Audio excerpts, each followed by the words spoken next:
Ladies and gentlemen, it's the world's wokest warrior, primitive-sided, toxic fanboy aligned with the like-minded, tone deaf, rockin' with you, Fandom Collective Rook by way of Clown World Review. The Clown World Review, without a doubt, is the worst channel on YouTube, and thus we are underdogging that algorithm. So if you can find it in your heart to spare a brother a like and a sub, I'm probably gonna spend it on cheap brandy anyways, so don't, but please do, just feel guilty about it. On to today's subject. From the anus of the internet, we got this covered. Brie Larson reportedly wants to do a Zelda spin-off on Netflix. I tried to avoid it. I just wanted to do reviews and masturbate everyone's nostalgia, but listen to what I'm about to say and listen clearly.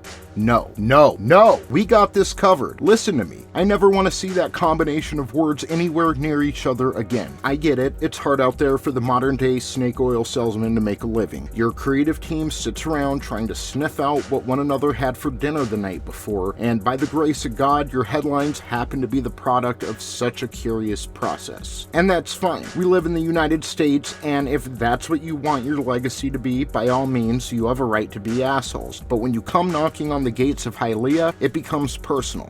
Let's get into this article from Joe Pring. With the likes of Detective Pikachu and Sonic the Hedgehog finally proving that video game adaptations can, in actual fact, be financially and critically successful, it seems as if everybody now wants a piece of the lucrative pie. Or it means that Hollywood is creatively bankrupt, and when one of the bumbling scurvs stumble upon success, the rest leech on and try to replicate said success. But anyways, Mortal Kombat, Uncharted, and Resident Evil are all set to get feature-length films in 2021 and beyond, and that's not even mentioning the realms of TV and streaming platforms. HBO's series based on Naughty Dog's acclaimed The Last of Us has recently been confirmed to be in the works, and Netflix, seemingly desiring to establish itself as the go-to venue for video game fan service, has a laundry list length of projects in development. Some of these, though, including a film based on Nintendo's The Legend of Zelda, have yet to be announced in any official capacity, which has led to much speculation and discussion about what they could involve. Okay,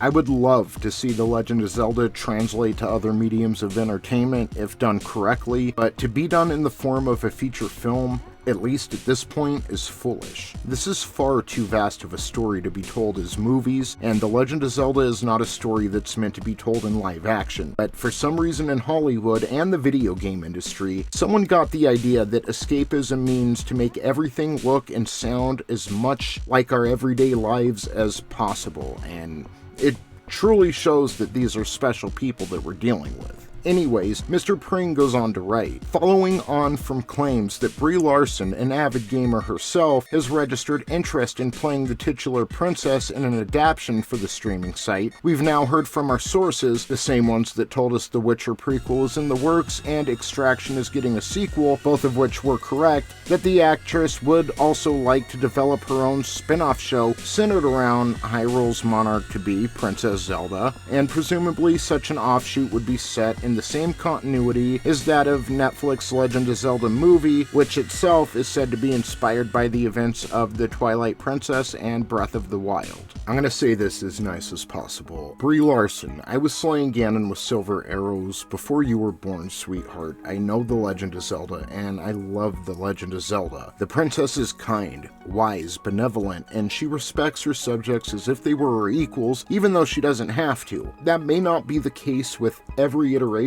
of Princess Zelda, but I doubt they're looking to base this movie off of The Legend of Zelda's 1989 animated classic, which you can find the review for over on my channel, The Clown World Review. It's fine to be a fan, like Star Wars used to be amongst a plethora of other properties. The Legend of Zelda is for everybody, something that Brie Larson is not. And before I get the basic NPC reaction, let's get something straight. I wanted to like Brie Larson, and I didn't mind her in 21 Jump Street, I didn't remember her in Kong Skull Island, and when she was announced for Captain Marvel, I was looking forward to a bright future for the Marvel Cinematic Universe. She ruined that. She Amber Hearded her own sheets, and no amount of gaslighting from the Access media or Fairweather fans will ever convince me of otherwise. The fact is that Brie Larson and Netflix will not succeed in this venture and will end up costing the fans another several decades before Nintendo feels comfortable to put the Zelda name on anything other than video games. Of course, we won't know that because Netflix silenced its fans' voice a few years ago over a beluga whale and her comedy special.